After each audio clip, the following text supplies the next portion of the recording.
سے گو شروع اپنی، خدا رہے راضی ہے یہ آرزو اپنی، کھلے آنکھ صلی اللہ کہتے کہتے، کھلے آنکھ صلی اللہ کہتے کہتے۔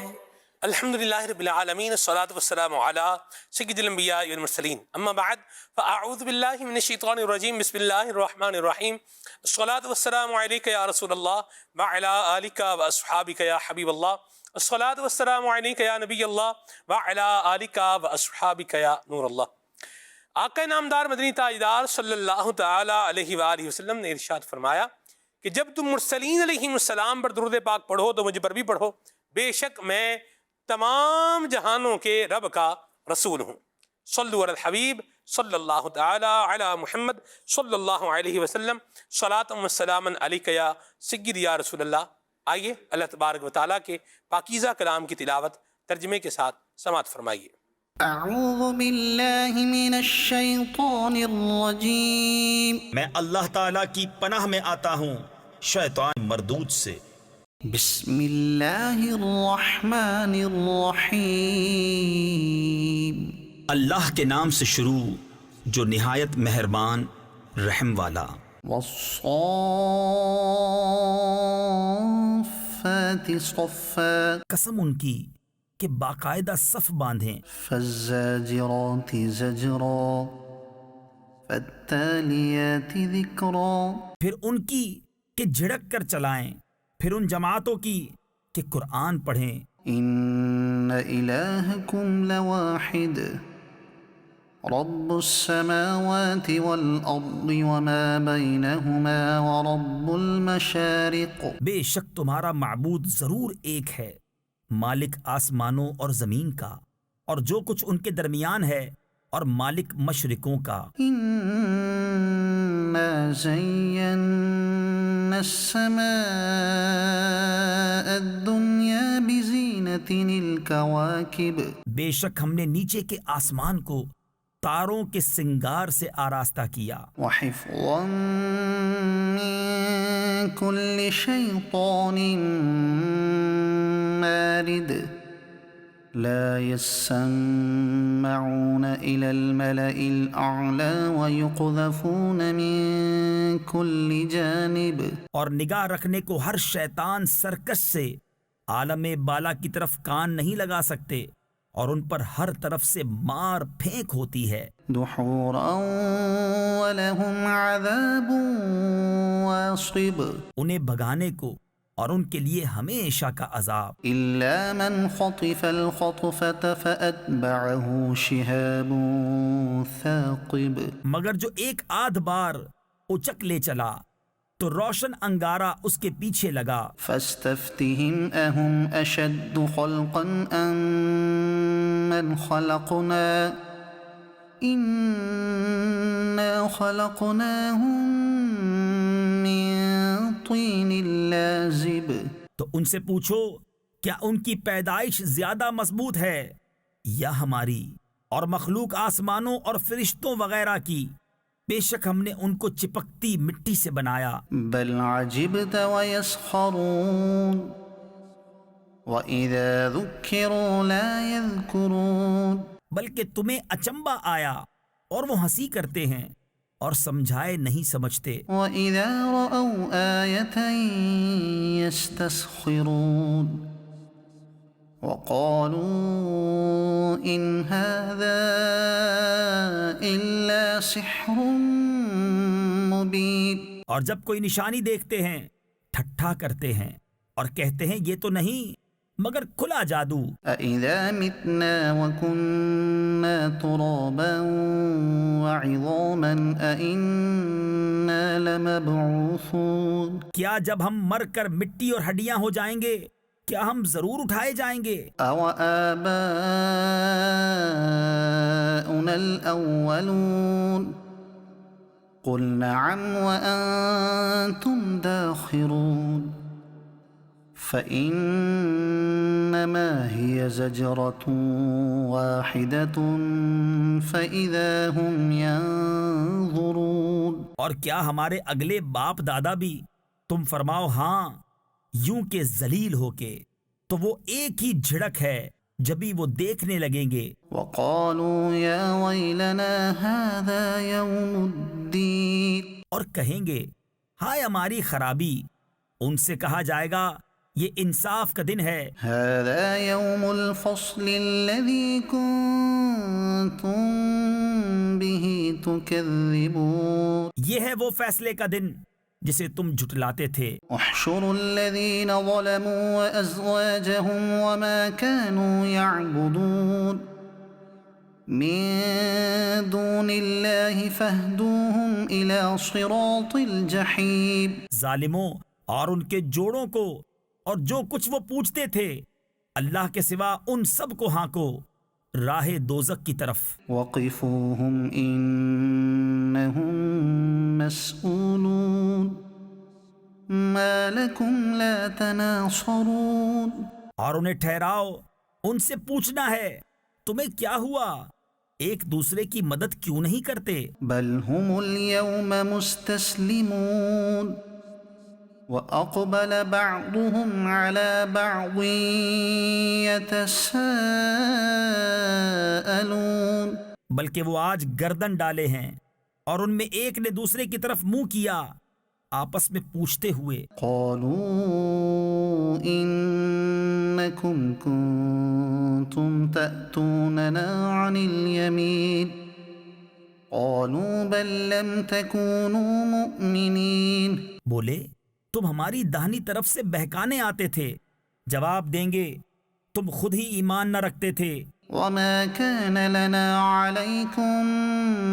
من سلطان بل كنتم قوما طاغين اور ہمارا تم پر کچھ قابو نہ تھا بلکہ تم سرکش لوگ تھے۔ فحق علينا قول ربنا إنا لذائقون تو ثابت ہو گئی ہم پر ہمارے رب کی بات، ہمیں ضرور چکھنا ہے۔ فأغويناكم إنا كنا غاوين تو ہم نے تمہیں گمراہ کیا کہ ہم خود گمراہ تھے۔ فإنهم يومئذ في العذاب مشتركون تو اس دن وہ سب کے سب عذاب میں شریک ہیں۔ إنا كذلك نفعل بالمجرمين مجرموں کے ساتھ ہم ایسا ہی کرتے ہیں۔ إنهم كانوا إذا قيل لهم لا إله إلا الله يستكبرون بے شک جب ان سے کہا جاتا تھا کہ اللہ کے سوا کسی کی بندگی نہیں تو اونچے کھچتے یعنی تکبر کرتے تھے۔ ويقولون أئنا لتاركو آلهتنا لشاعر مجنون اور کہتے تھے کیا ہم اپنے خداؤں کو چھوڑ دیں ایک دیوانہ شاعر کے کہنے سے؟ بل جاء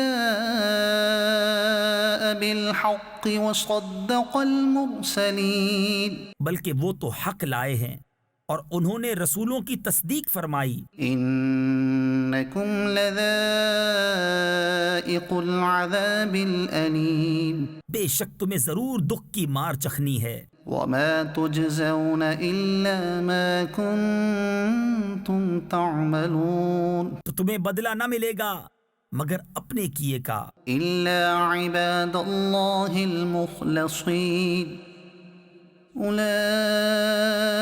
لهم رزق معلوم مگر جو اللہ کے چنے ہوئے بندے ہیں ان کے لیے وہ روزی ہے جو ہمارے علم میں ہے۔ فواكه وهم مكرمون في جنات النعيم میوے اور ان کی عزت ہوگی چین کے باغوں میں۔ صدق اللہ العظیم۔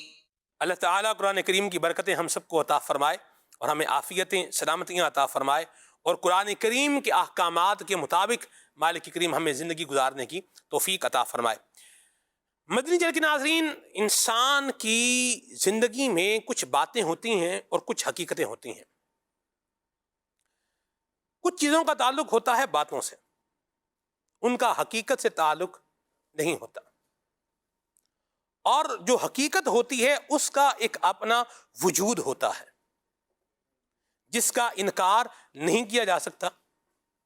اور زندگی یاد رکھیے ہمیشہ باتوں پر، افسانوں پر نہیں گزرتی، زندگی گزرتی ہے حقیقت پر۔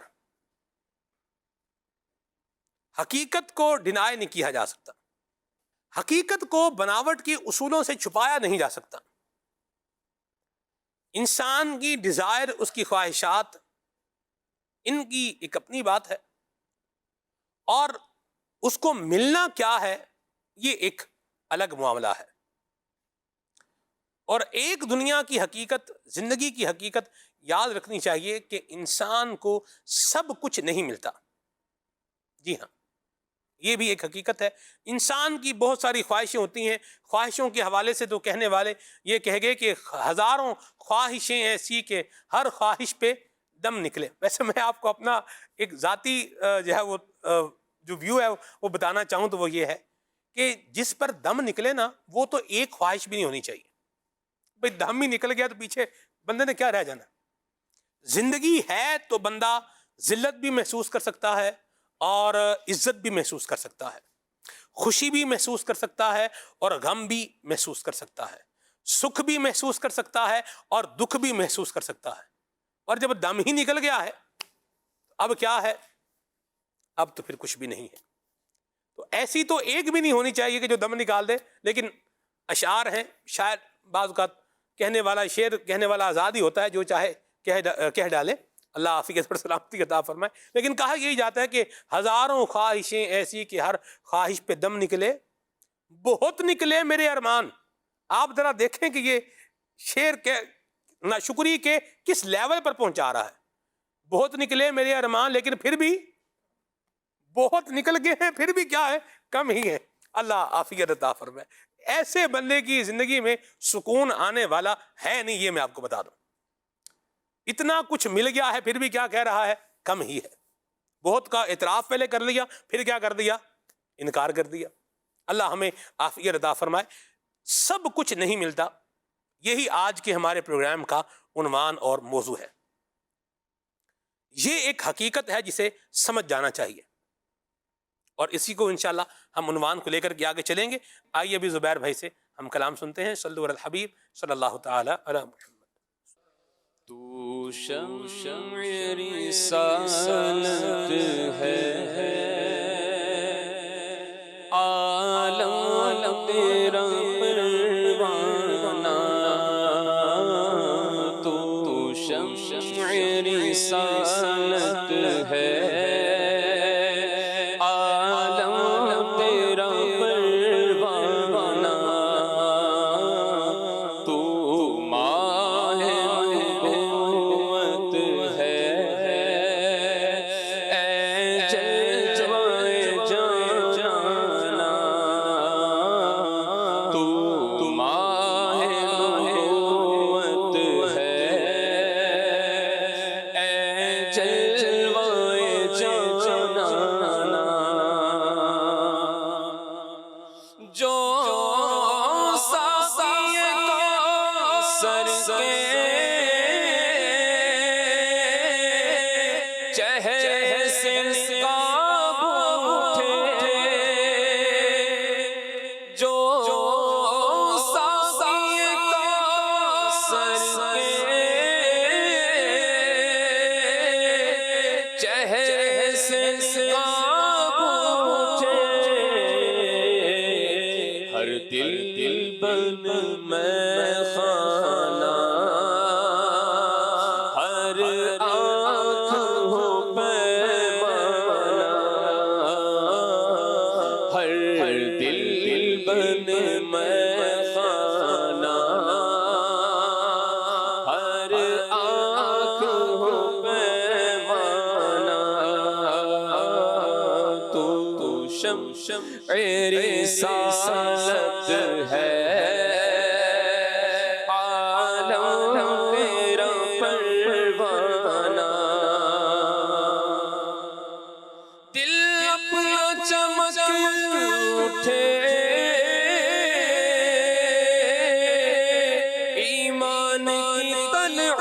سے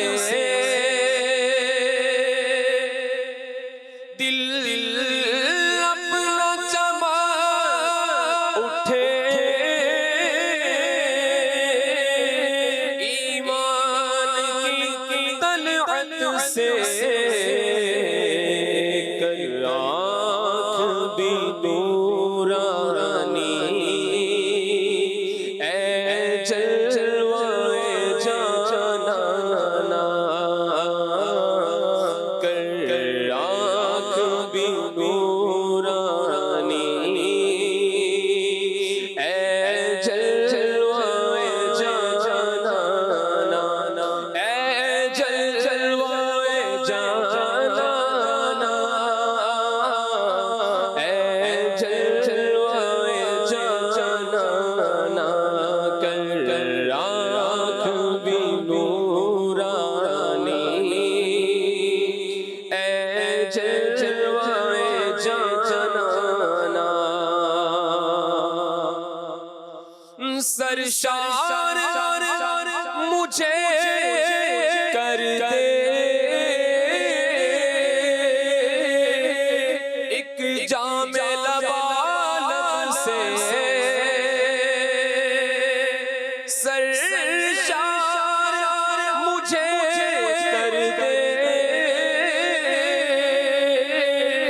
ایک جام لبالب سے، تا حشر رہے ساقی آباد یہ میخانہ،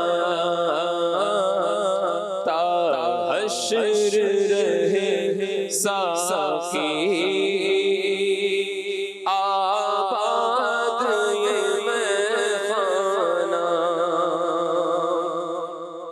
کیوں زلف معمر سے کوچے ناہک اٹھے، کیوں زلف معمر سے کوچے نہ بہک اٹھے، اے پنجائے قدرت جب زلفوں کا تیری شانہ ہے، پنجائے قدرت جب زلفوں کا تیری شانہ، اے جلوائے جانانا، اے جلوائے جانانا، اے جلوائے جانانا، سرکار کے جلووں سے روشن ہے دل نوری، سرکار کے جلووں سے روشن ہے دل نوری، تا حشر رہے روشن نوری کا ایک آشانہ، تا حشر رہے روشن نوری کا ایک آشانہ، اے جلوائے جانانا، اے جلوائے جانانا۔ ماشاءاللہ کلام آپ نے سماعت فرمایا، اللہ تعالیٰ نبی کریم صلی اللہ علیہ وسلم کی نگاہ عنایت ہم سب کو نصیب فرمائے، اور آقا کریم کی شفاعت بھی اللہ تعالیٰ ہم سب کو عطا فرمائے۔ عنوان پر آتے ہیں، سب کچھ نہیں ملتا۔ سعد بھائی کیا کہیں گے آپ؟ سب کچھ نہیں ملتا، اس کو تسلیم کر لینا چاہیے، نہیں کرنا چاہیے، کیا کہتے ہیں آپ؟ بسم اللہ الرحمن الرحیم۔ آج کے سلسلے کا جو ہمارا موضوع ہے، سب کچھ نہیں ملتا، یہ حقیقت ہے۔ اور جس طرح آپ نے شروع میں ارشاد فرمایا کہ زندگی جو قائم ہے وہ حقیقت پر قائم ہے، باتوں اور افسانوں پر قائم نہیں ہے، تو تو یہ بات حقیقت ہے کہ بندہ جس چیز کی خواہش کرتا ہے ہر چیز اس کو مل جائے ضروری نہیں ہے، بلکہ اللہ رب العالمین خالق کائنات ہے اور خالق انسانیت ہے، ان تمام انسانوں کو پیدا کرنے والا ہے، تو وہ رب بہتر جانتا ہے کہ میرے بندے کے لیے کس وقت کیا چیز بہتر ہے۔ ہوتا ہے کہ انسان خواہش کرتا ہے، اللہ رب العالمین کی بارگاہ میں دعا کرتا ہے، تو کبھی کبھی ہوتا ہے کہ وہ دعا قبول نہیں ہوتی، تو اس کے بھی علماء نے کئی ریزن اور اسباب بتائے ہیں۔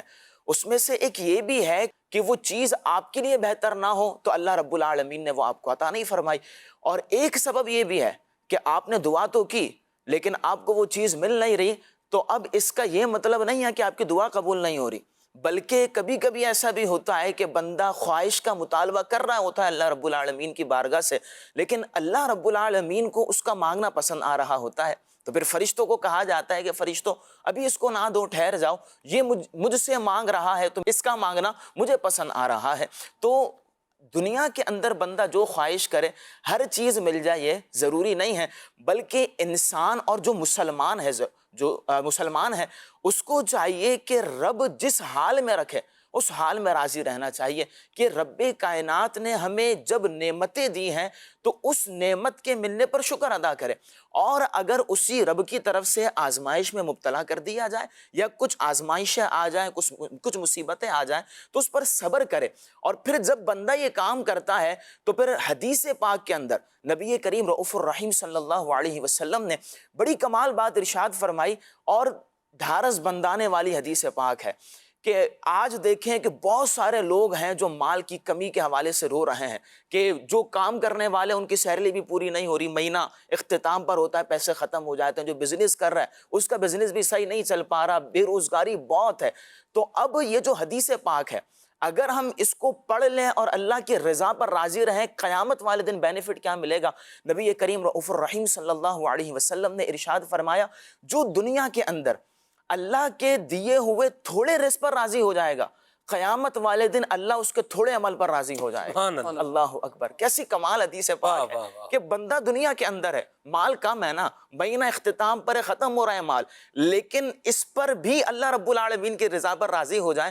اگر دنیا میں بندہ قلیل مال پر راضی ہو جائے گا، قیامت والے دن اللہ تھوڑے عمل پر راضی ہو جائے گا۔ تو یہ ایک کمال حدیث پاک ہے۔ اور ایک اور حدیث پاک میں نبی کریم رؤوف الرحیم صلی اللہ علیہ وسلم نے ارشاد فرمایا کہ قیامت میں کچھ لوگ ہوں گے، جب سب کو اٹھایا جائے گا ان کی قبروں سے، تو کچھ لوگ ایسے ہوں گے جن کو اللہ رب العالمین پر عطا فرمائے گا، اب وہ پر سے اڑ کر ڈائریکٹ جنت کے اندر پہنچ جائیں گے۔ کیا بات! اب فرشتے ان کے پاس آئیں گے اور پوچھیں گے کہ بتاؤ کیا تم نے پل صراط پار کیا ہے؟ وہ کہیں گے نہیں۔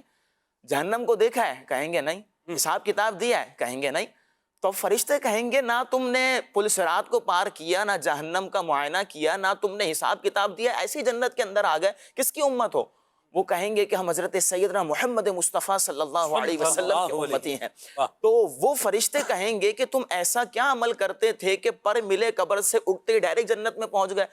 تو وہ جو وہاں پر بندے ہوں گے جن کو پر عطا کیے گئے ہوں گے، جنت میں پہنچ چکے ہوں گے، وہ کہیں گے دنیا میں ہم دو عمل کیا کرتے تھے۔ پہلا عمل کیا ہے کہ ہم تنہائی میں بھی اللہ کی نافرمانی نہیں کرتے تھے۔ ذرا غور کریں کہ اعلانیہ تو دور کی بات ہے کہ ہم تنہائی میں بھی اللہ کی نافرمانی نہیں کرتے تھے۔ اور دوسرا عمل یہ تھا کہ رب جتنا دیتا تھا اس پر راضی ہو جاتے تھے، اسی کا انعام ہے کہ آج جنت میں ہم پہنچے ہوئے ہیں۔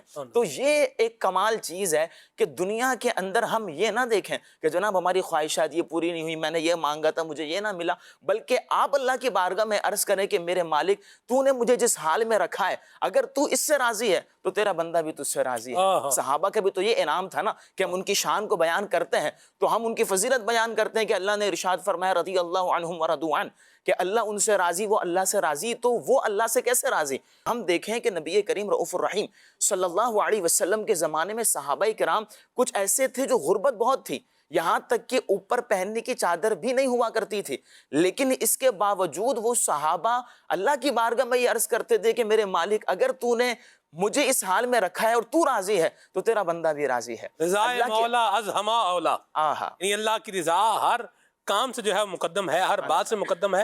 اور جناب صدیق اکبر کی مجھے وہ روایت یاد آ رہی ہے جب آپ نے سب کچھ اللہ کی راہ میں اٹھا دیا اور وہ ٹاٹ کا لباس آپ نے پہن لیا اور وہ کانٹوں کے جو ہے وہ بٹن لگے ہوئے ہیں، اور جبریل امین علیہ السلام آتے ہیں اور آ کر کے عرض کرتے ہیں یا رسول اللہ، اللہ تبارک و تعالیٰ جو ہے وہ ابو بکر صدیق کو جو ہے وہ سلام کہتا ہے، اور آپ ان سے پوچھیے کیا یہ اللہ سے راضی ہیں؟ صدیق اکبر رضی اللہ تعالیٰ عنہ کو جب آقا کریم نے یہ بتایا تو آپ کی آنکھوں میں آنسو آ گئے اور آپ نے کہا میں راضی ہوں، میں راضی ہوں، میں راضی ہوں۔ یہ ہوتا ہے مقام۔ اللہ ہمیں صحابہ کرام کی اس یوں بولیے کہ راضی بر رضا رہنے کی جو ان کی خصلت تھی، جو ان کی ایک خوبصورتی تھی، ان کے کردار کی جو عمدگی تھی، اللہ ہمیں بھی عطا فرمائے۔ حضرت مولانا احمد رضا اتاری مدنی بھائی ماشاءاللہ آپ بھی ہمارے ساتھ ہیں، اور یوں بولیے کہ اپ کمنگ مبلغین میں سے جو مبلغین مجھے بہت اچھے لگتے ہیں ان میں سے احمد رضا بھائی بھی ہیں ماشاءاللہ، اللہ ان کو اور برکتیں عطا فرمائے۔ آپ کو کیا لگتا ہے احمد رضا بھائی کہ سب کچھ نہیں ملتا، یہ حقیقت انسان تسلیم کیوں نہیں کر پاتا؟ آپ کو کیا لگتا ہے کہ وہ کون سی شے ہے جو اس میں رکاوٹ بنتی ہے؟ بسم اللہ الرحمن الرحیم۔ یہ حقیقت جو بالکل حقیقت اور شریعت کے مطابق ہے کہ انسان کو سب کچھ نہیں ملتا، یہ فطرت کا بھی تقاضا ہے اور زندگی کی خوبصورتی بھی اسی چیز میں۔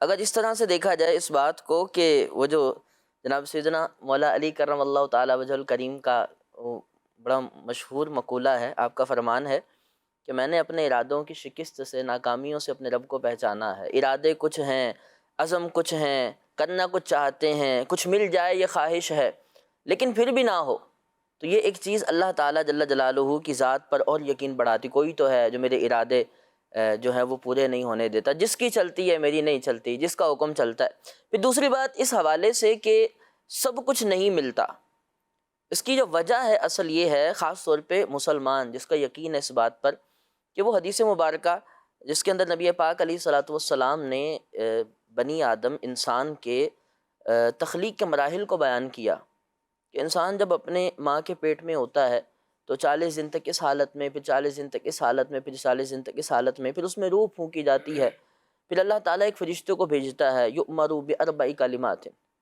بکتب رزقہ واجلہ وعملہ وشقی او سعید، کہ اسے حکم دیا جاتا ہے اب وہ 4 طرح کی چیزیں لکھے، اس کا رزق لکھے۔ سب کچھ کیوں نہیں ملتا؟ اسے جو کچھ ملنا تھا وہ لکھ دیا گیا، اس سے بڑھ نہیں سکتا، کچھ اور بڑھ جائے اس سے مل جائے، اس سے زیادہ نہیں مل سکتا، ملے گا وہی جو لکھا گیا ہے۔ اور یہ کب لکھا گیا ہے؟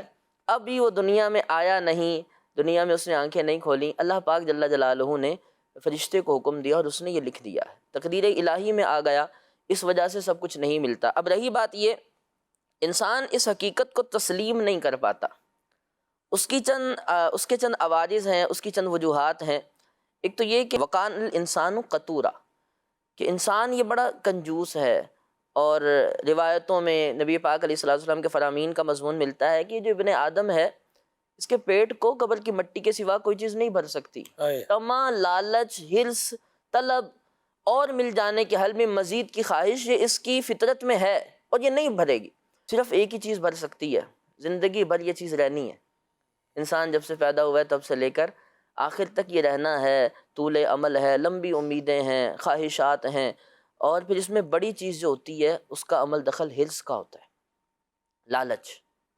لالچ جو ہوتی ہے وہ انسان کو اس بات کی طرف لے جاتی ہے، کئی چیزیں جو بظاہر اسے لگتا بھی ہے نہیں ملنی، لیکن لالچ کی وجہ سے وہ اس کی طرف جا رہا ہوتا ہے اور اس کی خواہش سے رکھ رہا ہوتا ہے، اگرچہ بعد میں نتیجہ یہ آنا ہو کہ وہ نہیں ملنا، لیکن پھر بھی لالچ اسے لے جاتی ہے اس طرح۔ صحیح، یعنی آپ یہ فرما رہے ہیں کہ یہ جو حرص ہے، لالچ ہے، وہ انسان کو یہ بات خواہشات کی پیروی بھی کہہ لیں آپ، جی وہ عوارض ہیں جو انسان کو یہ حقیقت تسلیم نہیں کرنے دیتے کہ سب کچھ نہیں ملتا۔ حرص سے بھی اپنے آپ کو بچانا ہے اور خواہشات کی پیروی سے بھی اپنے آپ کو بچانا ہے۔ مجھے فیاض بھائی کسی اللہ والے کی ایک بات کسی نے بتائی اور مجھے بڑی اچھی لگی۔ انہوں نے کہا کہ اگر آپ ناجائز خواہشات سے بچنا چاہتے ہیں نا تو آپ جائز خواہشات پر بھی کچھ روک لگائیں،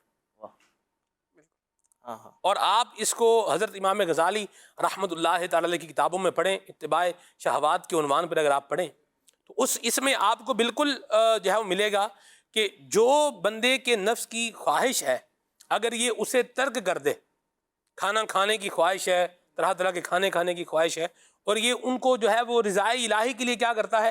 ترک کرتا ہے، چھوڑتا ہے، اس کو پورا نہیں کرتا۔ تو اس کا ایک جو بندے کے نفس پر جو امپیکٹ پڑنا ہے، یہ اس نے نفس امارہ سے لوامہ پہ جانا ہے، لوامہ سے جو ہے وہ نفس مطمئنہ پر جو ہے وہ جانا ہے، مطمئنہ سے آگے راضیہ مرضیہ کی جو ہے وہ منزل پر پہنچنا ہے۔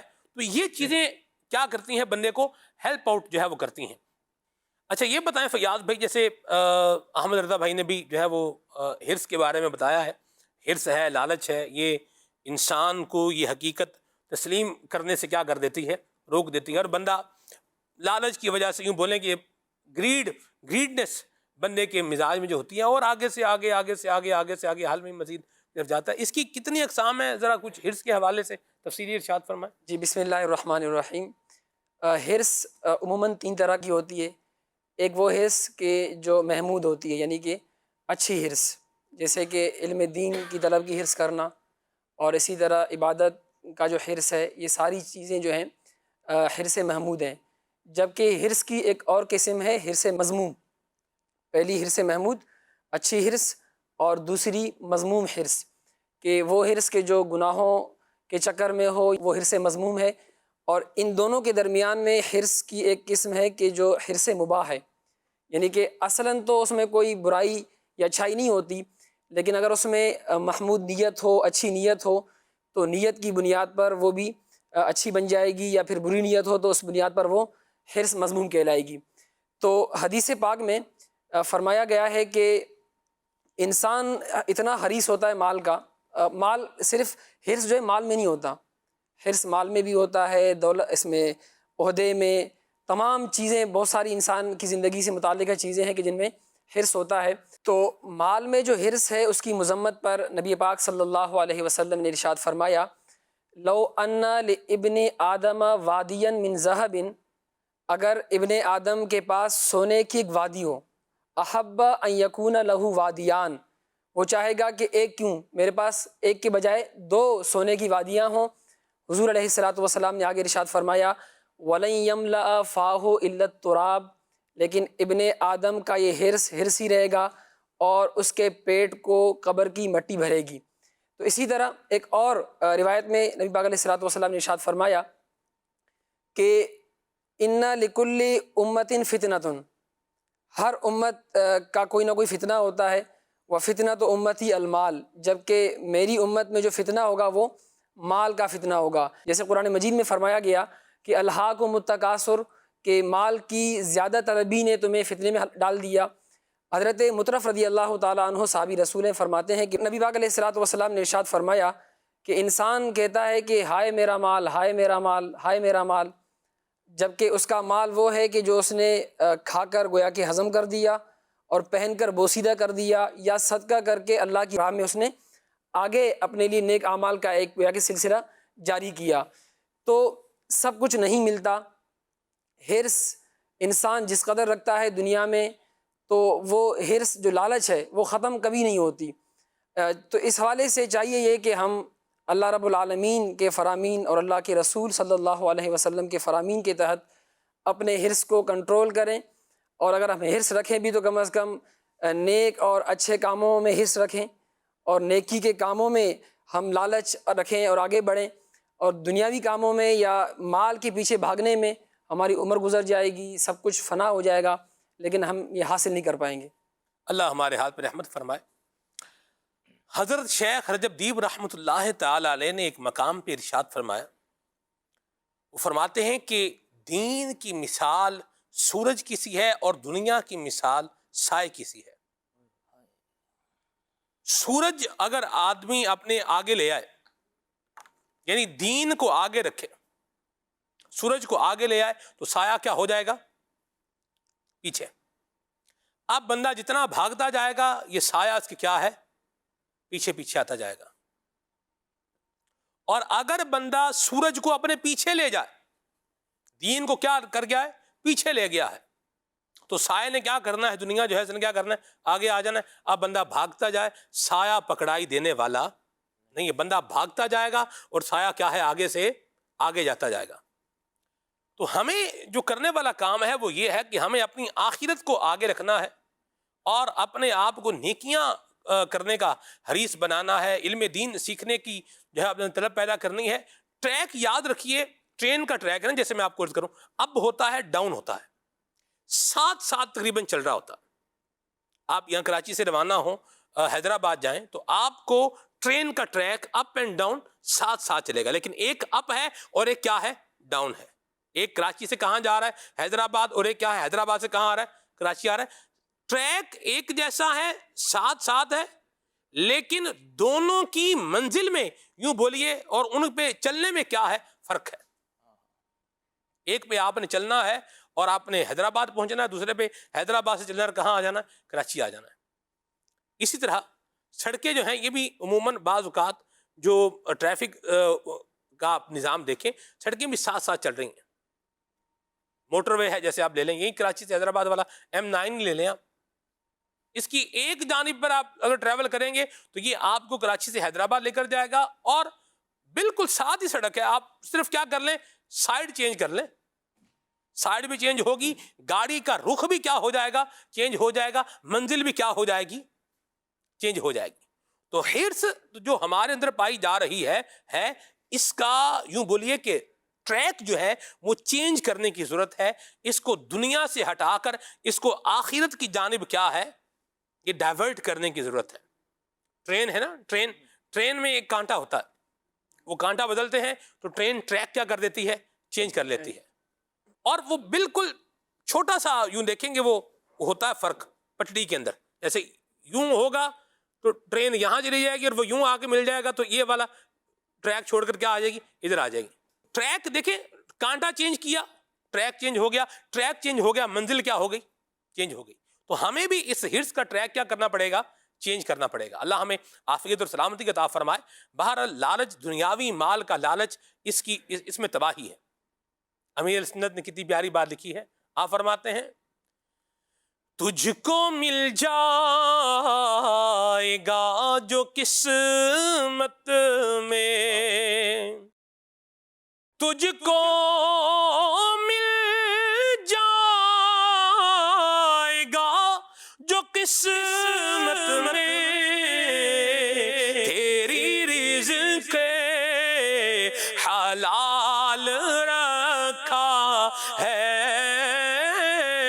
تیری رزق حلال رکھا ہے۔ آگے کیا کہا ہے، مال کی حرص مت کرو اس میں، دنیا کی دولت، پراپرٹی، جائیداد، بینک بیلنس اور سے اور، مال کی حرص مت کرو اس میں، دو جہاں کا وبال رکھا ہے، دو جہاں کا وبال رکھا ہے۔ میں قربان جاؤں، ایک اور مقام پہ امیر سنت نے حضور کی بارگاہ میں فریاد کی ہے کہ کثرت مال کی آفت سے بچا کر آقا، کثرت مال کی آفت سے بچا کر آقا، اپنے عطار کو الفت کا خزینہ دے دو، اپنے عطار کا، اپنے عطار کو الفت کا خزینہ دے دو۔ میں قربان جاؤں، جن کو اللہ تبارک و تعالی نے علم اور عمل کی خیرات عطا فرمائی ہے، جن کو اپنی معرفت کا، پہچان کا ایک اللہ تبارک و تعالی نے انعام اور احسان عطا فرمایا ہے، ان کی تعلیمات، ان کی باتیں یہی ہیں۔ اور جہاں یہ نہیں ہے تو اس میں پھر کیا ہوتا ہے، آگے سے آگے ہوتا ہے، تو بعض اوقات بندہ چلتا جاتا ہے لیکن رستہ آگے سے کیا ہوتا ہے؟ بند ہوتا ہے، بند گلی میں بندہ پہنچ جاتا ہے، رکتا نہیں ہے، چلتا جاتا ہے، کوئی بتاتا بھی اے جی راہ بند ہے، رستہ کیا ہے؟ بعض اوقات ٹریفک سفر کرتے ہیں نا تو لوگ کہتے ہیں رستہ بند ہے، بندہ کہتے ہیں اب چھوڑو جی، پر چھوڑیں جی ان کو. پھر جب جاتا ہے اور دیکھتا ہے تو پھر کیا ہوتا ہے؟ بعد میں واپس آتا ہے. ہمیں ایک اتفاق ہوا، اللہ حفاظت فرمائے، ڈاکوؤں کا جو معاملہ ہوتا ہے نا، اللہ کی پناہ ہے. کراچی میں رہنے والا بندہ ڈاکوؤں کے پیش نہ پڑا ہوا ہو تو یہ بڑی خوش نصیبی ہے اس کی. بہرحال مجھے یاد ہے ہم کرنگی میں کہیں جا رہے تھے، کرنگی جانے کے لیے کہیں سے کرنگی ہم نے جانا تھا، اور یوں ہم فضائل المدینہ سے جو ہے وہ نکلے، اور یہ رستے میں وہ جو ندی والا رستہ آتا ہے نا، تو وہاں جو ہے نا وہ کسی نے کہا کہ آگے جو ہے نا ڈاکو ناکا لگا کے کیا کر رہے ہیں؟ لوٹ رہے ہیں. اور لوگ جو ہے نا وہ وہاں کیا ہے؟ پیچھے مطلب کھڑے. کچھ نے کہا ارے کچھ نہیں ہوتا، چلو چلو چلو چلو. اچھا وہ جو اب میں کسی کے ساتھ موٹر سائیکل پر تھا، وہ جب 5-6 آگے گزرے نا تو آگے جب پہنچے تو دیکھا کہ ڈاکو تو واقعی لوٹ مار کر رہے ہیں اور رات کا ٹائم ہے. لیکن وہ کیا ہوا کہ وہ جب ہم ادھر قریب پہنچے تو اس وقت ڈاکو کیا ہوئے، وہ اپنی لوٹ مار مکمل کر کے وہاں سے کیا ہو گئے؟ روانہ ہو گئے. بہرحال ان ڈاکوؤں کو میں نے جاتے ہوئے ضرور دیکھا. ان کو چشمہ میں نے لگایا ہوا تھا، چشمہ نائٹ ویژن چشمہ نہیں ہے، لیکن کیا ہے آپ جاتے ہوئے پتہ چل جاتا ہے کہ کوئی کیا ہو رہا ہے، جا رہا ہے. لیکن اللہ کا شکر ہے کہ ہم کیا ہو گئے؟ بچ گئے. لیکن وہ جو بتانے والے تھے وہ صحیح بتا رہے تھے، بھی آگے جائیں گے تو کیا ہو جائے گا؟ نقصان ہو جائے گا. لیکن بندہ بعض کا تو کیا ہے؟ سنتا مانتا نہیں ہے. اور جب سنتا مانتا نہیں ہے تو پھر وہاں پہنچتا ہے جہاں پھر اب بندہ کہتا ہے کہ میں تو کمبل کو چھوڑتا ہوں لیکن کمبل مجھے نہیں چھوڑتا. یہ ایک اردو کا محاورہ ہے، اس کی ایٹمالوجی میں بتاؤں آپ کو، ٹھیک ہے؟ پھر ہم احمد رضا بھائی سے کچھ مزید جو ہے وہ بات کریں گے، سعد بھائی سے بھی بات کریں گے انشاءاللہ. وہ ایک بندہ تھا، اس نے دیکھا کہ دریا میں ایک بڑا خوبصورت براؤن کلر کا ایسے لگ رہا ہے جیسے کمبل کیا ہے تیرتا جا رہا ہے. کہا رہے واہ یار کیا زبردست رنگ کا کمبل تیرتا جا رہا ہے. چھلانگ مارتا ہوں جناب. چھلانگ ماری اور چھلانگ مار کے جناب اس کو کیا کر لیا؟ اسے پکڑ لیا. اچھا وہ کمبل تو تھا نہیں، وہ تو ریچھ تھا. اب اس نے ریچھ کو پکڑ لیا اور ریچھ نے اس کو پکڑ لیا. اب جو بندہ باہر کھڑا وہ کہہ رہا او بھائی باہر آ جا بھائی، کیا ہو رہا ہے؟ ڈوب جائے گا بھائی. اس نے کہا میں تو کمبل کو چھوڑتا ہوں لیکن کمبل مجھے نہیں چھوڑتا. تو بعض اوقات کیا ہوتا ہے کہ بندہ جب سمجھانے والے کی بات پر سمجھتا نہیں ہے، توجہ دلانے والے کی بات پر توجہ نہیں کرتا، اور نتیجے سے بے پرواہ ہو کے آگے بڑھتا جاتا ہے، پھر وہ دلدل میں دھنس جاتا ہے. ایسے موقع پر پہنچنے سے پہلے ہی بندے کو چاہیے کہ وہ سمجھ جائے اور اپنی حرص کا، اپنے لالچ کا علاج بھی کرے. اور یہ کہاں سے ہوگا؟ اہل اللہ کے ساتھ بیٹھیں گے، سمجھیں گے، مدنی قافلوں میں سفر کریں گے، دعوت اسلامی کے دینی ماحول میں بستہ رہ کر اپنے باطن کی اصلاح کی کوشش کریں گے، امیر سنت کے ملفوظات سنیں گے مدنی مذاکرے میں، تو انشاءاللہ یہ چیزیں ملیں گی. اللہ ہمیں عافیت اور سلامتی جو ہے وہ عطا فرمائے. ایک بات جو ہے نا وہ جسے بولے سعد بھائی کہ احمد رضا بھائی آپ بھی اس پہ گفتگو فرمائیے گا کہ بعض اوقات خواہشات ہی اتنی بندے کی ہوتی ہیں کہ بندہ یہ بات ماننے کے لیے تیار نہیں ہوتا بھی سب کچھ نہیں ملتا. بھائی کیوں نہیں ملتا؟ بھائی ملتا ہے، بھائی پیسہ ہونا چاہیے، سب کچھ مل جاتا ہے. آپ اتفاق کرتے ہیں اس؟ ایسا نہیں ہے. اصل میں ہر کوئی نا اپنی حدود میں رہ کر سوچ رہا ہوتا ہے. اب اللہ رب العالمین نے جس کو نوازا ہے، مال بھی ہے، دولت بھی ہے، سب کچھ ہے، وہ ساری اس کی خواہشات پوری ہو رہی ہیں. اب لیکن وہ اپنے آپ کو دیکھ رہا ہے کہ میری ساری خواہشات پوری ہو رہی ہیں، لیکن اگر دیکھا جائے تو وہ دوسرے لوگوں کو اگر دیکھے گا تو پھر اس کو پتہ چلے گا کہ دنیا میں رہنے والے کچھ لوگ ایسے بھی ہیں کہ بلکہ کچھ نہیں بلکہ کئی لوگ ایسے ہیں کہ جن کی خواہشات پوری نہیں ہوتی. اب میں ساتھ بھی بہت معذرت کے ساتھ میں آپ کی بات بھی میں نے کٹ کر دی، میں تو اسے ڈس ایگری کرتا ہوں. لوگ کہتے ہیں نا پیسہ ہو تو سب کچھ مل جاتا ہے. نہیں ملتا، نہیں ملتا. آپ صحت خرید نہیں سکتے. ایسا ہی ہے. صحت خرید سکتے ہیں؟ نہیں. سکون نہیں خرید سکتے. سکون نہیں خرید سکتے. دنیا میں کچھ لوگ ایسے ہو گزرے ہیں جنہوں نے کیا کیا، انہوں نے اپنی صحت کے حوالے سے اوور امبیشس مطلب ہو کر کے کیا کیا جی، دل کا بھی بندوبست کیا ہوا ہے، گردے بھی کیا ہے بندوبست کیے ہوئے، آنکھ بھی کیا ہے بندوبست کیے ہوئے، پھیپھڑے بھی کیا ہے بندوبست کر لیا، یہ بھی کر لیا وہ بھی کر لیا، میں یہ خراب ہو جائے تو یہ لگ جائے گا، یہ ہو جائے گا تو یہ ٹرانسپلانٹ ہو جائے گا، لیور کو پرابلم ہوگا تو یوں ہو جائے گا. مار وہ بھی گئے. زندگی پیسے سے نہیں خریدی جا سکتی. اگر زندگی خریدی جا سکتی ہوتی کوئی پیسے والا نہ مرتا. شفا خریدی نہیں جا سکتی. ساتھ بھائی آپ دیکھیں، آپ جتنا بڑا ہاسپٹل، جتنا آپ چلے جائیں، جتنے بڑے ہاسپٹل میں چلے جائیں، اتنا مہنگا کیا ہے اس کا بل ہے. اور بل بھرنے والے کیا ہیں؟ لوگ موجود ہیں ہی، لیکن کیا ان ہاسپٹلوں سے ڈیڈ باڈیاں باہر نہیں آتی؟ بالکل آتی. ایسا ہی ہے. یہ بات کرنا بھی پیسہ ہو تو سب کچھ مل جاتا ہے، ٹوٹل غلط بات ہے.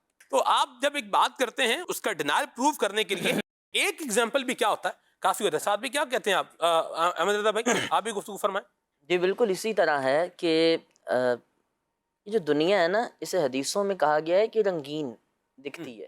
اور وہ جو آپ کی بات تھی جو آپ نے بھی بیان فرمائی کہ دکھنے میں پانی پر تیرتا ایک کمبل نظر آتا تھا، ایک پہلو سے دیکھا کام کی چیز ہے اٹھا لیتا ہوں، ہر پہلو سے نہیں دیکھا تھا اسے.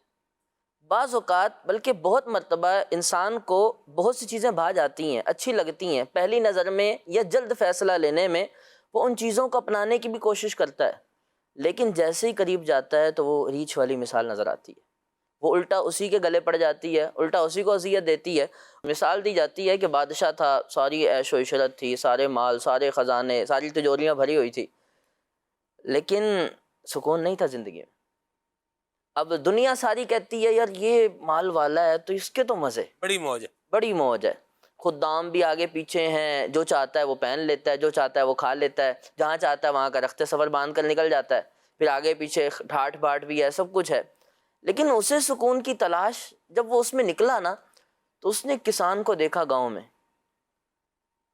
سادہ سا گھر تھا، سادے سے کپڑے تھے، لیکن اس کی زبان پر شکوہ نہیں تھا، بڑا سکون سے اطمینان سے بڑی مزے کی زندگی گزار رہا تھا.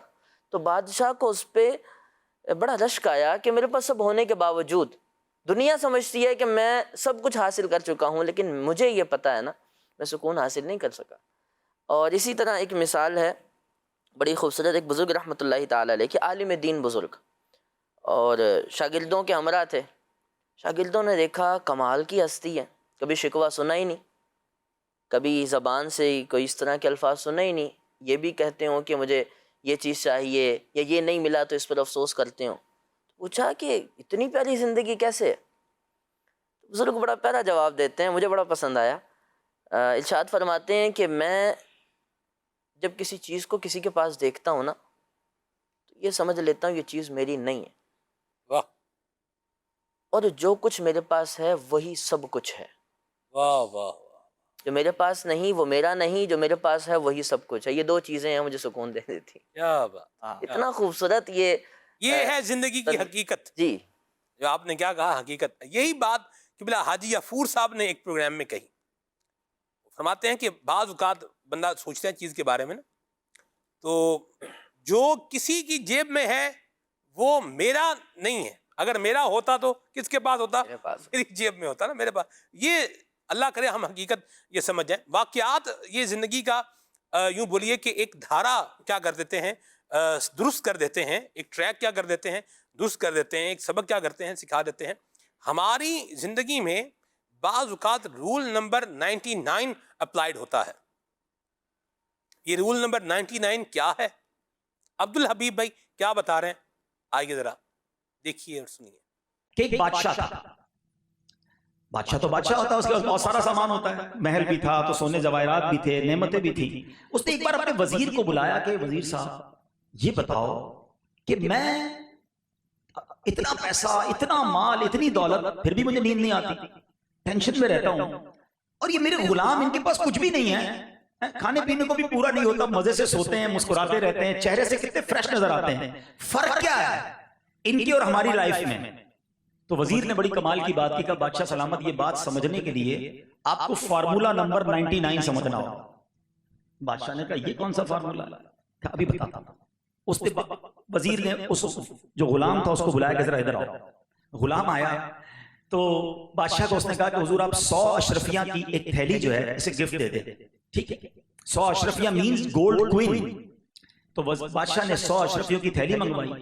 وزیر نے کیا کیا, اس میں سے ایک سونے کی اشرفی نکال کے جیب میں رکھ لی اور اس غلام کو 99 اشرفیوں والی تھیلی دے دی کہ جاؤ یہ بادشاہ سلامت نے آپ کو تحفہ دیا. بہت خوش ہوا, زندگی میں کبھی ایک سونے کی اشرفی نہیں ملی تھی. گھر گیا اور گھر والوں کو کہا آج تو کمال ہو گیا. کیا ہوا؟ کہ بادشاہ سلامت نے 100 اشرفیاں دے دی ہیں, آج تو ہماری لاٹری نکل گئی, ہم امیر ہو گئے. سارے بچے خوش. کہتے ہیں بابا جان آج تک کبھی سونے کی اشرفی دیکھی نہیں, دکھائیں تو صحیح کیسی ہوتی. کہ بالکل دیکھو بیٹا. تھیلی کھولی, بچوں کو دکھائی, بچے خوش ہونے لگے. کہ ابو ہم اس کو گنے ہیں؟ کہا بالکل گنو. بچوں نے گننا شروع کی. جب اس کو کاؤنٹ کیا نا تو وہ کتنی نکلی؟ 99. 100 تو تھی نہیں. کہا ابو یہ تو 99 ہیں. کہا نہیں بیٹا دوبارہ گنو, بادشاہ سلامت نہیں 100 پوری ہوں گی. اب پھر بچوں نے گننا شروع کی تو کتنی نکلی؟ 99. بیوی نے کہا نہیں بچہ آپ کو نہیں گننے آتا, میں گنتی ہوں. ان کی بیوی نے گنا, نکلی 99. شوہر نے کہا نہیں تم سب بٹو, تمہیں گننا نہیں آتا, میں گنتا ہوں. پھر نکلی 99. اب بیوی کہتی تم سے کوئی چیز سنبھلتی ہی نہیں ہے. پہلی بار زندگی میں اتنا بڑا انعام ملا, سونے کی اشرفی کھو کر آگے, تمہیں پتہ ہے اس کی ویلیو کتنی ہے؟ اب جناب برتن اٹھے, پلنگ اٹھی, میز اٹھی, پورے گھر میں ہنگامہ. وہ اشرفی گئی کدھر؟ ساری رات گھر میں جھگڑا ہوتا رہا کہ وہ ایک اشرفی کدھر کھو گئی. صبح جب وہ غلام واپس آیا نا دربار میں, اس کی آنکھیں لال, ٹینشن, سویا ساری رات نہیں تھا. وزیر نے اس کو بلایا, کہا کیا ہوا تمہارے چہرے پہ بڑی تکلیف ہے؟ کہتا جناب کیا بتاؤں, بادشاہ سلامت نے بڑی مہربانی کی تھی, رات کو 100 اشرفیاں دی, مگر ایک راستے میں کہیں گر گئی. ساری رات گھر والے پریشان رہے, اس اشرفی کو ہی ڈھونڈتے رہے, اس لیے سو بھی نہیں سکتے.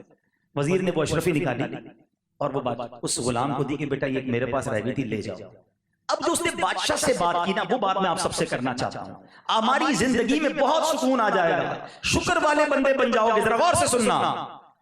وہ وزیر کہتا ہے بادشاہ سلامت کو, حضرت آپ کا پرابلم یہی ہے. کہ کیا؟ کہ وہ ساری رات اس 99 اشرفیوں پر خوش نہ رہا, جو ایک نہیں تھی اس کی وجہ سے وہ ساری رات جاگتا رہا. بادشاہ سلامت آپ کا پرابلم بھی یہ ہے, آپ کے پاس بہت کچھ ہے, آپ اس پر خوش نہیں ہوتے, جو نہیں ہے اس کی ٹینشن پہ آپ کو نیند نہیں آ رہی. آج ہم میں سے بہت سو کا پرابلم یہ ہے, اللہ نے مجھے اور آپ کو بہت کچھ دیا ہے, مگر ہمارے پاس جو نہیں ہے نا, ہم اس کی ٹینشن میں زندگی گزار رہے ہیں. جو ہے اس پر انجوائے کیوں نہیں کرتے؟ ہم کسی کے گھر جائیں تو اپنا گھر چھوٹا لگنے لگ جاتا ہے, کسی کی گاڑی دیکھیں تو اپنی گاڑی لگتی ہے کہ یہ بڑی کھٹارا ہے, کسی کے گھر پہ جا کر کوئی اچھی چیز دیکھیں تو اپنا ڈرائنگ روم اچھا نہیں لگتا, کسی کے ہاتھ میں مہنگی گھڑی دیکھیں تو لگتا ہے یار یہ کب پہنوں گا, یہ والا موبائل کب ملے گا. ارے یہ جو ریس ہے یہ کبھی ختم نہیں ہوگی. ارے اللہ نے تو تمہیں دیا, اس پر انجوائے کب کرو گے, اس پر شکر کب ادا کرو گے؟ جس دن یہ بات آپ کو سمجھ آ گئی کہ جو میرے پاس ہے وہ میرا ہے اور وہ کروڑوں سے زیادہ ہے. اللہ نے مجھے اور آپ کو کروڑوں سے زیادہ سخی بنایا ہے. کبھی آپ نے سوچا ہے کہ اللہ نے مجھے اور آپ کو کتنا نوازا ہے؟ ہم گھر میں تو رہتے ہیں, لوگ جھونپڑیوں میں رہتے ہیں. ارے جھونپڑی میں رہنے والا بندہ اللہ کا شکر ادا کرے کہ بندے تو روڈوں پہ سو رہے ہیں. اگر ہم تمام چیزیں ہمارے پاس کم بھی ہیں تو ایٹ لیسٹ ہاسپٹل میں داخل تو نہیں ہے نا, نالیاں لگی ہوئی ہیں, لوگوں کو طرح طرح کی بیماریاں ہیں.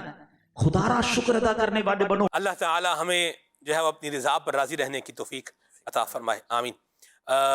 کالز دیتے ہیں کچھ ساتھ بھائی, پھر آگے بڑھتے ہیں. چلا میں چاہتا ہوں کچھ آپ بھی کلام فرما لیں. اس کے خواہشات کی پیروی اور اس کے پیچھے بھاگتے رہنا, اس پر کیا کہیں گے آپ؟ جی بالکل, اتباع شہوات اور اتباع خواہشات. اگر دیکھیں آپ نے جو بات کہی تھی کہ اگر بندہ ناجائز خواہشات کو صرف چھوڑے تو اس کا بہترین حل یہ ہے کہ وہ جائز خواہشات پر بند لگا دے, روک لے. تو اب اس کا ایک بہترین حل یہ نکلے گا کہ جب جائز خواہشات کو وہ روک لے گا تو ناجائز کی طرف نہیں جائے گا, حرام کی طرف نہیں جائے گا. تو وہی بات ہے کہ ہم دیکھیں آج ہمارے گھر والے, ہمارے بچے, ہمارے آس پڑوس میں رہنے والے لوگ ہم سے بہت ساری خواہشات کرتے ہیں. تو اس کا مطلب یہ نہیں ہے کہ ہر خواہش کو پورا کیا جائے, بلکہ کچھ جائز خواہشات ہیں اب ان کو روک دیں. ٹھیک ہے, تو اس کا نتیجہ یہ نکلے گا کہ بندہ ناجائز خواہشات کی طرف نہیں جائے گا. کیونکہ اگر ابھی سے آپ بچے کی ساری خواہشات پوری کر دیں گے, آگے جا کر بچہ کہے گا ابو مجھے یہ بھی کرنا ہے, مجھے وہ بھی کرنا ہے, تو پھر اگر وہ شریعت کی باؤنڈری سے باہر ہوئی تو پھر حرام ہو جائے گا, ناجائز ہو جائے گا. شریعت مطہرہ ہمیں اس سے منع کرتی ہے تو اس کی طرف جانے سے پہلے ہم اپنے آپ کی خواہشات پر، جو ہماری خواہشات ہیں، اس پر لاک لگا دیں گے تو یہ ایک ہمارے لیے بہترین اصول رہے گا. اللہ رب العالمین نے قرآن مجید فرقان حمید میں اسی بات کو ارشاد فرمایا کہ وَلَا تَتَّبِعِ الْهَوَىٰ فَيُضِلَّكَ عَنْ سَبِيلِ اللَّهِ، کہ تم خواہش کے پیچھے نہ جاؤ کہ کہیں تجھے یہ اللہ کی راہ سے نہ بہکا دے، کہیں تجھے اللہ کی راہ سے یہ چیز نہ ہٹا دے. ان الذین یضلون عن سبیل اللہ لہم عذاب شدید بما نسوا یوم الحساب. اور ارشاد فرمایا کہ بے شک وہ جو اللہ کی راہ سے بہکتے ہیں ان کے لیے سخت عذاب ہے اس پر کہ وہ حساب کے دن کو بھولے بیٹھے ہیں. اللہ اکبر. یعنی ذرا غور کریں قرآن مجید کی اس آیت مبارکہ کو سمجھیں تو کہا جا رہا ہے کہ خواہشات کے پیچھے جا رہے ہو، اپنی آپ کو جو آپ کے پاس مال ہے، دولت ہے، سب کچھ کر رہے ہو، لیکن یاد رکھنا قیامت والے دن حساب بھی ہوگا. جو مال آپ کے پاس موجود ہے پوچھا جائے گا یہ جو مال دیا گیا تھا یہ کہاں خرچ کیا ہے. قرآن مجید فرقان حمید میں تو یہاں تک ارشاد فرمایا گیا کہ ہم مال اور نعمتوں کو تو چھوڑیں، آج ہمارے جسم کے اندر جو نعمتیں موجود ہیں اس کے بارے میں بھی قیامت والے دن سوال کیا جائے گا. ان السمع والبصر والفؤاد کل اولئک کان عنہ مسئولا، کہ یہ سماعت ہے، یہ بصارت ہے، یہ دل ہے، قیامت والے دن اس کے بارے میں سوال کیا جائے گا کہ یہ جو آنکھیں دی تھی یہ تو خانہ کعبہ کا دیدار کرنے کے لیے اور نیک لوگوں کے چہروں کی زیارت کرنے کے لیے قرآن مجید دیکھ کر پڑھنے کے لیے دی گئی تھی، لیکن ان نظروں کو تم نے کہاں صرف کیا ہے؟ یہ سماعت دی تھی اللہ کا ذکر سننے کے لیے، اللہ کے پیارے حبیب صلی اللہ علیہ وسلم جو احکامات لے کر تشریف لائے ان احکامات کو سن کر عمل کرنے کے لیے کان دیے گئے تھے، لیکن اس کو تم نے کس مصرف کے اندر خرچ کیا ہے؟ یہ دل جو اللہ اور اس کے رسول صلی اللہ علیہ وسلم کی محبت بٹھانے کے لیے دیا گیا تھا، تو تم نے اس کے اندر دنیا کی محبت تو نہیں بٹھا لی. کیونکہ جب وہی آپ نے بات جو ارشاد فرمائی تھی کہ جب بندہ دنیا کو اپنے آگے کر لیتا ہے نا تو نتیجہ کیا نکلتا ہے؟ حدیث پاک ہے من نظر الی الدنیا نظر الحب اخرج اللہ تعالی من قلبہ نور الزہد والیقین، او کما قال علیہ الصلوۃ والسلام، کہ جو بندہ دنیا کی طرف محبت کی نگاہ سے دیکھتا ہے، دنیا کی طرف محبت کی نگاہ سے دیکھتا ہے، اللہ تعالیٰ اس کے دل سے یقین، زہد اور توکل کے نور کو کھینچ لیتا ہے. اب اگر اس کو کوئی کام آتا ہے، کوئی مشکل درپیش آتی، وہ دنیا والوں کے پیچھے تو بھاگتا ہے، لیکن اس کو یہ نہیں پتا ہوتا کہ مشکل حل کرنے والی ذات اللہ رب العالمین کی ہے. حقیقی رزاق اللہ رب العالمین ہے، حقیقی مالک اللہ رب العالمین کی ذات اقدس ہے.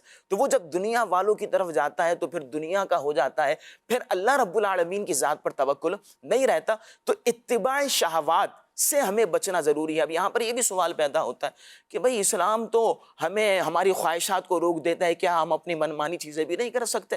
ایسا نہیں ہے، بلکہ شریعت مطہرہ ہماری ہر خواہشات پر قدغن نہیں لگاتا، ہر خواہش پر لاک نہیں لگاتا، بلکہ شریعت مطہرہ نے باؤنڈریز مقرر کر دی ہیں اور فرمایا کہ اس باؤنڈری کے اندر رہتے ہوئے جتنی خواہشات پر تم عمل کر سکتے ہو کر لو، ہاں اگر اس باؤنڈری سے باہر نکلو گے اب ناجائز ہے. تو یہی اسلام ہے. اسلام کہتے ہیں سر تسلیم خم کر دینے کو، کہ ہم اسلام قبول کیا ہے، مسلمان ہو گئے، تو اب ہم خواہشات پر عمل کریں، لیکن وہ کہ جس کو شریعت نے جائز قرار دیا ہے، لیکن جہاں ناجائز آئے، شریعت کی حدود سے، شریعت کی باؤنڈری سے باہر نکلے تو پھر وہاں اپنے آپ کو لاک لگانا پڑے گا. یہاں سمجھنے کی بات ہے پیارے صاحب بھائی، آپ نے کہا نا کہ بھئی کیا اسلام ہماری خواہشات پوری کرنے پر بھی روک لگا رہا ہے.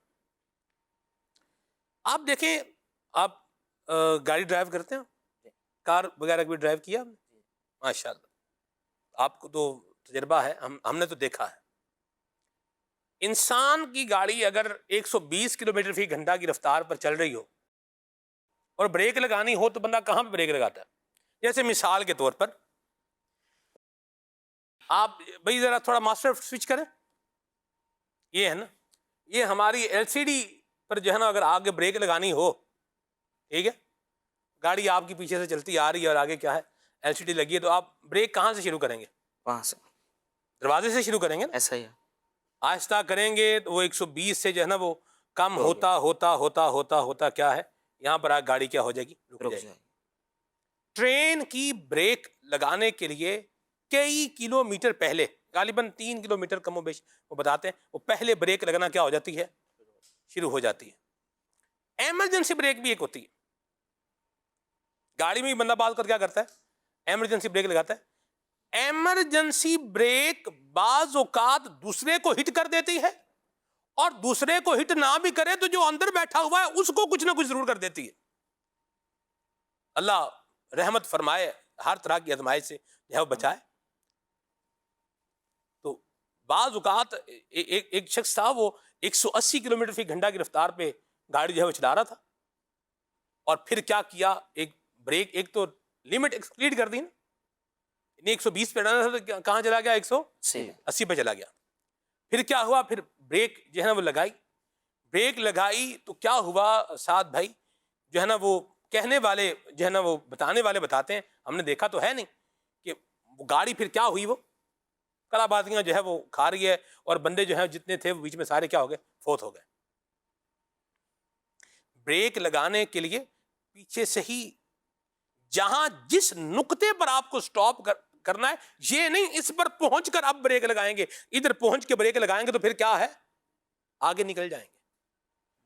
تو کچھ پہلے ہی بریک کیا کرنا ہوتا ہے، لگانا پڑتا ہے۔ جس طرح گاڑی کو ایک پوائنٹ پر روکنے کے لیے اس پوائنٹ پر آگے بریک نہیں لگانا ہوتا، پیچھے سے لگانا ہوتا ہے، یوں ہی ناجائز خواہشات کی باؤنڈری میں جانے سے بچنے کے لیے جائز خواہشات کی بھی ایک حد تک کیا ہے، وہ بریک لگانے کے لیے معاملہ بننے کو پہلے ہی شروع کرنا پڑتا ہے کہ اس سٹیج پر آ کے، اس باؤنڈری پر آ کے، اس نقطے پر آ کے بندہ کیا ہو جائے، رک جائے۔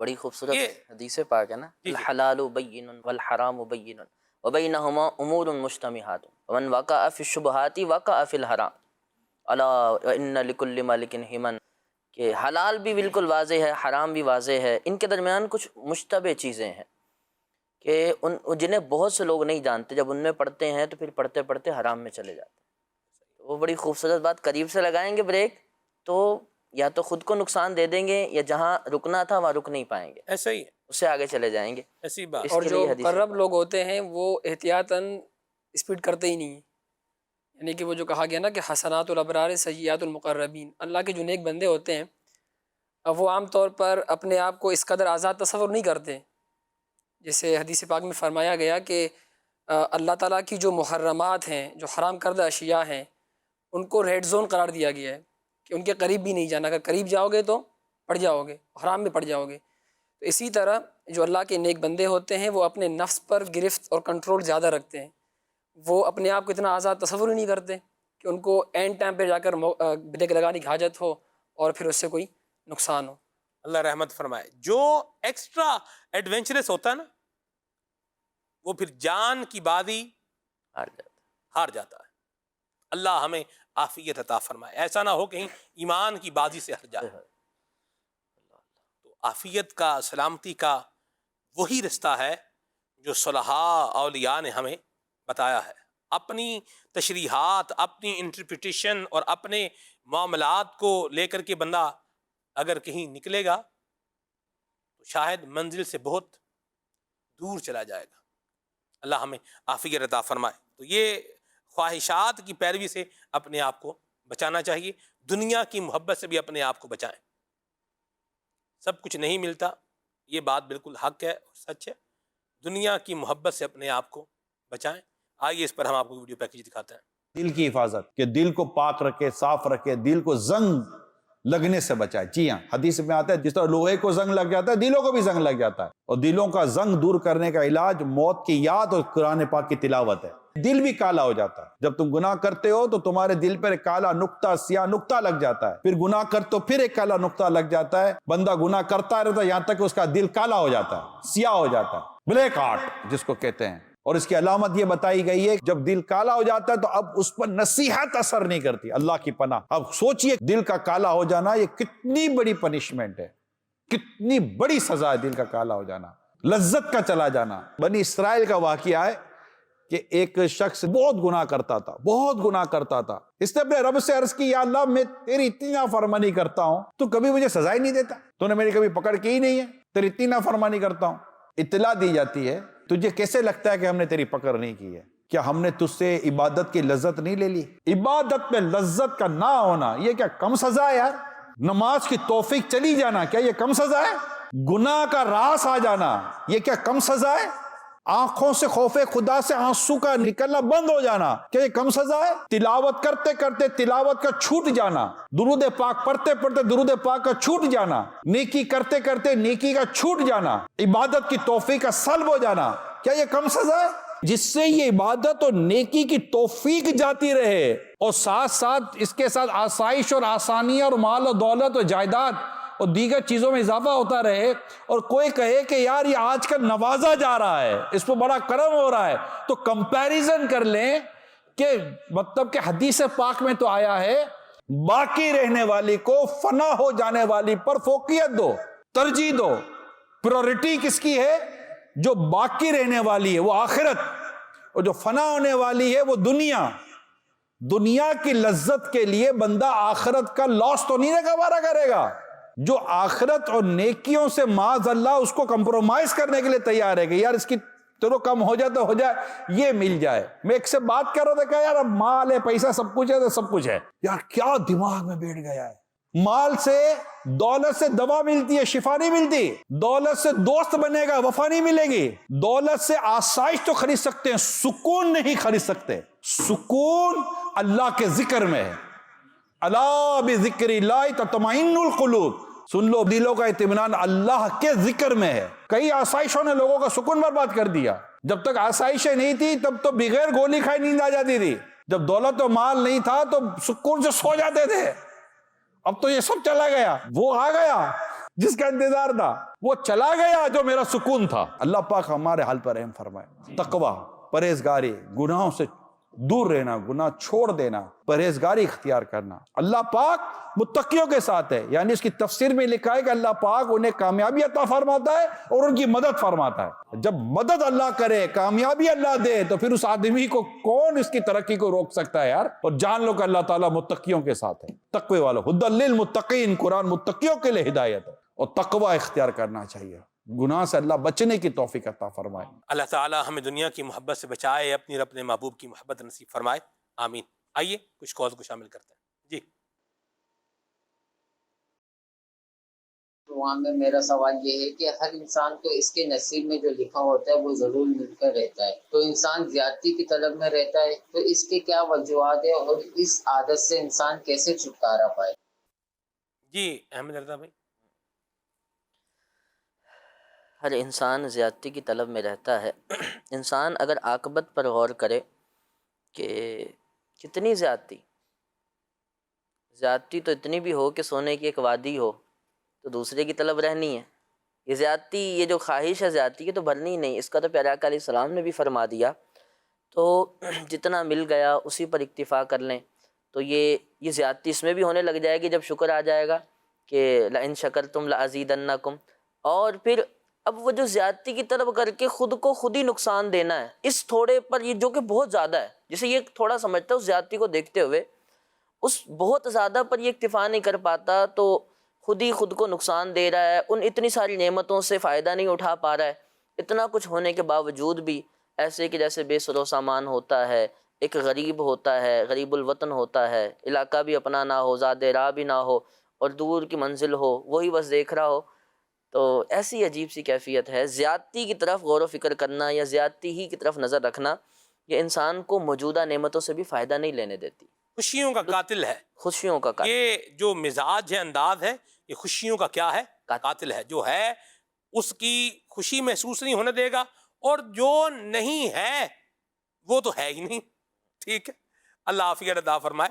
حضرت علی المرتضیٰ فرماتے ہیں عزا من قنع وذل من طمع، عزت پائے گا وہ جو قناعت اختیار کرے گا، اور ذلیل ہو جائے گا وہ جو لالچ اختیار کرے گا۔ اللہ ہمیں حدیث پاک کا یہ حال میں مزید کی سوچ سے بچائے۔ جی حدیث پاک میں اس طرح کا ارشاد ہوتا ہے کہ پیارے آقا علیہ السلام سے استفسار کیا گیا کہ آقا ارشاد فرمائیے کہ بندہ لوگوں کا بھی محبوب بن جائے، اللہ پاک کا بھی محبوب بن جائے۔ تو ارشاد فرمایا ازہد فی الدنیا یحبک اللہ وازہد فیما عند الناس یحبک الناس، جو کچھ دنیا میں ہے اس سے بے رغبت ہو جاؤ، تم اللہ کے محبوب بن جاؤ گے، اور جو لوگوں کے پاس ہے اس سے بے رغبتی رکھو گے تو لوگ تم سے محبت کرنے لگ جائیں گے۔ تو یہاں پر اس بات کی تعلیم ہے کہ جو دوسروں کے پاس ہے وہ آپ کا ایک تو ہے نہیں، دوسرا اس سے بے رغبتی رکھو تو وہی لوگ جن کے پاس یہ سب کچھ ہے وہ آپ سے محبت کرنے لگیں گے، اور یوں آپ کے لیے رب کی محبت بھی آپ کو مل جائے گی اور لوگوں کی محبت بھی مل جائے گی۔ یا مرحبا جی کال۔ سلمان جی یہ ارشاد فرماتے ہیں کہ نیک اعمال کی برکت سے کیا کیا ملتا ہے، اس کے بارے میں ہماری رہنمائی فرما دیں۔ جی فیاض بھائی۔ نیک اعمال کی برکت سے سب سے اہم ترین جو چیز ملتی ہے وہ اللہ کی رضا ہے۔ اللہ کی رضا اور اللہ کے رسول صلی اللہ علیہ وسلم کی رضا، جو کہ ایک انسان کے لیے سب سے اہم ترین چیزیں ہیں، تو نیک اعمال کی برکت سے یہ چیزیں ملتی ہیں۔ اور ظاہر ہے کہ جب انسان رب کو راضی کر لے گا تو دنیا ساری اللہ تعالیٰ کی مخلوق ہے، اور اللہ تعالیٰ جب خود راضی ہو جائے گا تو اپنی نعمت اس بندے کو عطا فرما دے گا۔ نیک اعمال کرنے پر اللہ پاک کی خاص رحمتیں ملتی ہیں۔ نیکیوں کی جزائیں اور گناہوں کی کیا ہیں سزائیں۔ اللہ پاک ہمیں نیکیاں کرنے کی توفیق عطا فرمائے، گناہوں سے بچائے، آمین۔ کال لیتے ہیں۔ پروگرام میں میرا سوال یہ ہے کہ سلمان بھائی ارشاد فرما دیجئے گا، سب کچھ نہیں ملتا، اس سے کیا مراد؟ آپ کی دنیا میں سب کچھ نہیں ملتا، کس شخص کو سب کچھ نہیں ملتا، یہ ارشاد فرما دیجئے گا، جزاک اللہ خیر۔ کس کو سب کچھ نہیں ملتا؟ یوں یہ ہر بندے کے اعتبار سے اگر آپ دیکھیں، یہ آپ کو پہلو کہیں نہ کہیں پر کیا ہے آ کے مل جائے گا۔ بعض اوقات ہم کسی کی زندگی کو بہت آئیڈیلائز کر رہے ہوتے ہیں، تو پنجابی میں کہتے ہیں کہ راہ پیا جانے تے واہ پیا جانے، عربی میں کہتے ہیں صاحب البیتی ادرک ما فیہ، اور اردو میں کہتے ہیں قبر کا حال مردہ ہی جانتا ہے۔ ٹھیک ہے جی۔ بعض اوقات ہم جس چیز کو آئیڈیلائز کر کے دیکھ رہے سوچ رہے ہوتے ہیں نا، اگر کبھی وہاں جا کے پوچھیں کیا ہے تو کیا نہیں ہے، وہ بھی آپ کو یہ بولے گا بھئی یہ نہیں ہے، یہ نہیں ہے، یہ نہیں ہے۔ نہیں کا جو ہے نا عمل دخل آپ کو کہیں نہ کہیں مل ہی جائے گا، سب کی زندگی میں مل جائے گا۔ یہ نہیں، یہ نہیں، یہ نہیں، یہ نہیں۔ حقیقت بندے کو چاہیے کہ وہ ہر حال میں اللہ پر کیا رہے، راضی رہے۔ حضرت خواجہ محبوب الہی نے ایک مقام پہ فرمایا، چوں درد بلا تست بر جانم بادہ، یعنی اس کا میں ایسنس نکالوں تو وہ یہ ہے، یا اللہ تو جس حال میں رکھے ہم کیا ہیں، راضی ہیں۔ ہاں جی، دکھ قبول محمد بخشا، راضی رہن پیارے۔ اللہ نصیب فرمائے جے سونا میرے دکھ وچ راضی تو میں سکھ نوں چلے پاواں۔ اللہ ہمیں زندگی کا یہ انداز بھی نصیب فرمائے، صلحاء کا، اولیاء کا، ماشاءاللہ۔ جی میرا پروگرام میں سوال یہ ہے کہ مجھے یہ بتائیں کہ گناہوں کی نحوست کی وجہ سے انسان کن کن چیزوں سے محروم ہو جاتا ہے، اور یہ بھی بتائیں کہ انسان جو گناہ کرتا ہے، عموماً یہ کہا جاتا ہے کہ آپ جو گناہ کرتے ہیں اس کچھ گناہ ایسے ہوتے ہیں جس کا امپیکٹ یا رزلٹ جو ہے نا آپ کو آپ کی زندگی میں مل جاتا ہے۔ جی بالکل ایسا ہے کہ اگر بندہ گناہ کرتا ہے تو گناہوں کی نحوستیں تو بہت ہیں۔ اب ان میں سے سب سے پہلی دیکھی جائے تو اللہ رب العالمین کی ناراضگی بندہ مول لیتا ہے، تو جب بندہ اللہ رب العالمین کی ناراضگی مولتا ہے تو پھر آزمائش کا دروازہ بھی کھلتا ہے، اور پھر دوسرا نتیجہ یہ نکلتا ہے کہ بندہ جب گناہ کرتا رہتا ہے تو وہی بات ہے، دل پر سیاہ نقطہ لگتا رہتا ہے، پھر کوئی سمجھائے تو ناسے کی نصیحت اثر انداز ہم پر نہیں ہوتی۔ تو یہ دنیا کے اندر بہت سارے نقصانات ہیں، لیکن سب سے بڑا نقصان آخرت کا ہے کہ بندہ اگر یہی نامہ اعمال میں گناہ لے کر گیا تو عذاب قبر برداشت نہیں ہو سکے گا، اللہ بچائے، جہنم کا عذاب برداشت نہیں ہو سکے گا، اللہ رب العالمین محفوظ فرمائے۔ تو یہ نحوستیں نکلتی ہیں گناہ کی، اور پھر وہ گناہ کہ جس کے اثرات دنیا کے اندر ہی دکھا دیے جاتے ہیں، ان میں سے ایک جو بڑا گناہ کہا جاتا ہے، کبیرہ گناہ، وہ ہے والدین کی نافرمانی۔ کہ بندہ جب یہ گناہ کرتا ہے نا، کہ والدین کی نافرمانی کرتا ہے، ان کی باتوں کو نہیں مانتا، ان کے سامنے زبان درازی کرتا ہے، یہ اس کو دنیا میں دکھایا جاتا ہے۔ اگر اپنے باپ کے سامنے کرے گا، باپ تمہیں بھی بننا ہے، تو پھر اس کی اولاد اس کو بتاتی ہے کہ تو نے اپنے باپ کے ساتھ کیا ہے۔ تو یہ دنیا کے اندر اس بندے کو نقصان دکھ جاتا ہے کہ میں نے جو گناہ کیا تھا اس کا نتیجہ یہ ہے۔ اللہ بچائے، زندگی میں سے برکت ختم ہو جاتی ہے، سکون ختم ہو جاتا ہے۔ بیماری ہے نا، بیماری یہ ہمارے جسم کو کیا کر دیتی ہے، کمزور کر دیتی ہے، اور یہ جو گناہوں والا معاملہ یہ کیا ہے، یہ انسان کی روح کو کمزور کر دیتے ہیں، اور جسم جب بیمار ہو جائے تو پھر یوں بندہ بولے کہ چارپائی پر آ جاتا ہے، اور روح جب بیمار ہو جائے تو زندگی میں سے سکون غارت ہو جاتا ہے، ختم ہو جاتا ہے۔ اللہ کی پناہ۔ تو طبیب بھی بڑے کم ملتے ہیں، پھر جی روح اگر بیمار ہو جائے تو پھر تو طبیب بھی بڑے کم ملتے ہیں۔ اللہ رحمت فرمائے۔ تو اس بیماری کا علاج کریں۔ جی درست فرمایا آپ نے۔ جی کال لیتے ہیں۔ میرا نام محمد سلیم ہے، ناصران تو شم میری کالت ہے عالم تیرا پروانہ۔ مرحبا، پروگرام کے شروع میں یہی کلام پڑھا زبیر بھائی نے، ماشاءاللہ۔ جی نعت خان اسلامی باعث بھی عرض ہے کہ مجھے یہ نعت سنا دیں۔ سارے پڑھو درود اج سرکار۔ بڑی مہربانی، بہت شکریہ۔ جی کال شامل۔ نعت خان سے گزارش ہے کہ مجھے یہ کلام سنا دیں، حبیب خدا کا نظارہ کروں۔ مرحبا، جی میرا نام محمد سلیم ہے، نعت سنا دیں، اے سبز گنبد والے منظور دعا کرنا۔ بڑی مہربانی، بہت شکریہ۔ جی من بھی کوئی کلام سنا دیں، صبح طیبہ میں ہوئی بٹتا ہے باڑا نور کا، جزاک اللہ خیر۔ مرحبا، جی زبیر بھائی کچھ کلام سنائیں۔ صلی اللہ علیہ یا رسول اللہ وسلم علیہ یا حبیب اللہ۔ اے دیدار عطا کرنا، صبح طیبہ میں ہوئی بٹتا ہے باڑا نور کا، صدقہ لینے نور کا آیا ہے تارا نور کا۔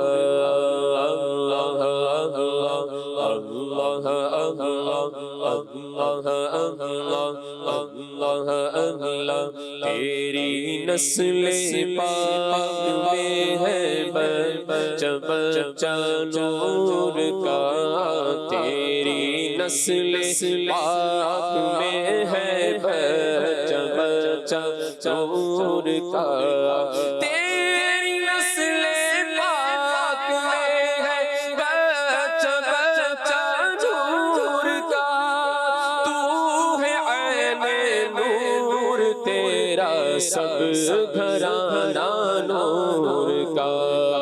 اللہ اللہ اللہ اللہ اللہ اللہ، آف کے سوہا دہن یا ابرو آنکھیں عین صاد، آف کے سوہا دہن یا ابرو آنکھیں عین صاد، کاف کے سوہا دہن یا ابرو آنکھیں عین صاد، کاف ہایا عین صاد، ان کا ہے چہرہ نور کا۔ اللہ اللہ اللہ اللہ اللہ